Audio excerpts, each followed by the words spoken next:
This is a suicide prevention project that's unique because it's run by a lived experience organisation. This means that everyone involved in this project has their own lived experience of crisis, distress and suicide. We know that there's a lot of unharnessed lived experience expertise out there, and we believe that the best people to learn from about suicide is people who've lived it themselves. I have survived my own suicide attempts and I've been bereaved by the suicide of loved ones. I now live with what I call a suicidal part. And what that means is that when I get in distress or things feel really out of control, that a part of me still believes that suicide might be an option.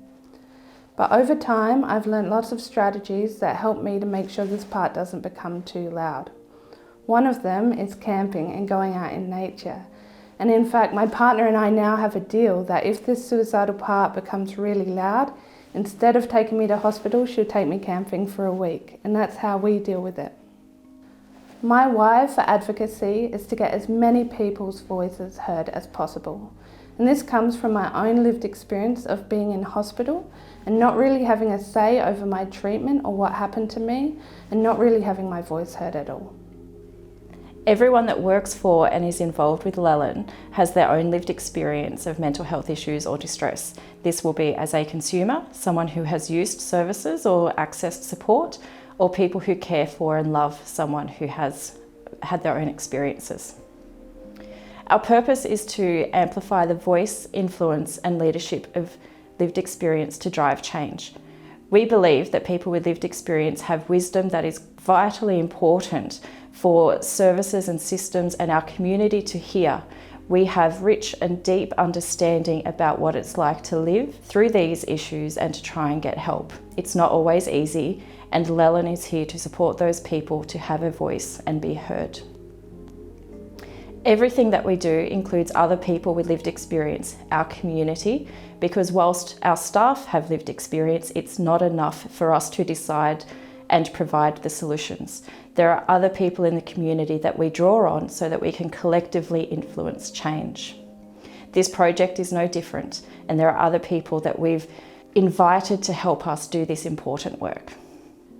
For this project, our project worker has lived experience and is supported by a project advisory group who we recruited to be guiding and advising us in this process. We know that things in ED aren't working. We know that people now are being told to ask, "Are you okay?" and come out and speak about their mental health, speak about their distress and ask for help.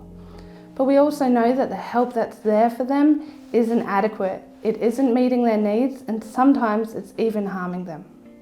We want to know about what helped, what harmed and what could be done better when it comes to suicide prevention in South Australia. We are going to take this knowledge, this shared collection of voices, to people in positions of power who can make real change to the mental health system here in SA. What we are doing for this project is hearing from people with lived experience of suicide in two ways.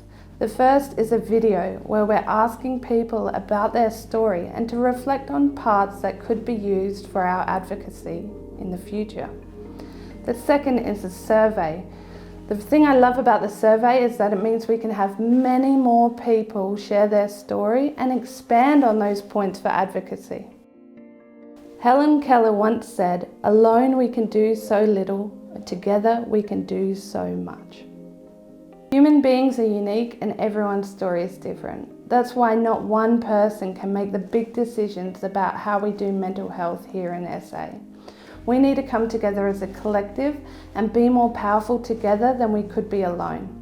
So we want you to bring forward your story, your lived experience expertise to help shape this project and form the decisions that we help our leaders make in terms of mental health advocacy and suicide prevention here in SA.